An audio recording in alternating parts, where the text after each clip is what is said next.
High, আমি জিনিয়া। আমি থাকি জার্মানিতে। সকালে উঠে লাঞ্চের প্রিপারেশন শুরু করে দিলাম, তার সাথে ব্রেকফাস্টেরও।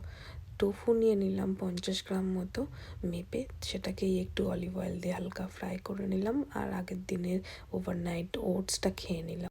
এটা লাঞ্চের জন্য প্যাক করে নিলাম। আমার ডায়েটিশিয়ানকে রোজ ছবি তুলে পাঠাতে হয় যে আমি কী কী খাচ্ছি। বাইরে বেরিয়েই দেখি প্রচুর বৃষ্টি। এই অবস্থাতেই ভিজে কোনো মতে অফিসে পৌঁছে গেলাম। আজ প্রচণ্ড মন খারাপ, কারণ আমার বোনের আজকে বিয়ে, আমি যেতে পারলাম না। সারা জীবন এই কষ্টটা আমার থেকে যাবে। কাজে মন দিতে পারছিলাম না। একটু ঠান্ডা হাওয়ায় বাইরে এলাম, এসে দেখি পাশের নদীটা দিয়ে একটা বাস যাচ্ছে। তো ওটাই অনেকক্ষণ দাঁড়িয়ে দাঁড়িয়ে দেখছিলাম, কারণ বাসটা বেশ বড় আর আস্তে আস্তে যাচ্ছিল। তারপর উল্টো দিকে তাকিয়ে দেখলাম পাহাড়ের মাথায় আবার বরফ পড়ছে ওদিকে। আমাদের এদিকে অনেকটাই পড়েছিল সকালে, এখন গলে গিয়ে জল হয়ে গেছে। তারপরে বাড়ি চলে এলাম।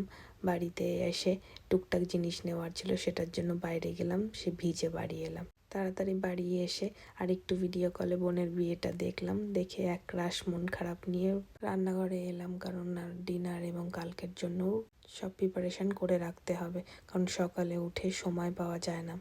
তাই তাড়াতাড়ি করে একদম তেল ছাড়া এই একটা পনিরের রেসিপি আমার ডায়েটিশিয়ান দিয়েছিল, ওটা করে নিলাম। আর রাতে এই পনিরটাই একটু ফ্রাই করে নিয়েছিলাম সবজি দিয়ে, সেটা। আর এটা হচ্ছে লাউয়ের স্যুপ খেয়ে আজকের দিনটা শেষ করলাম।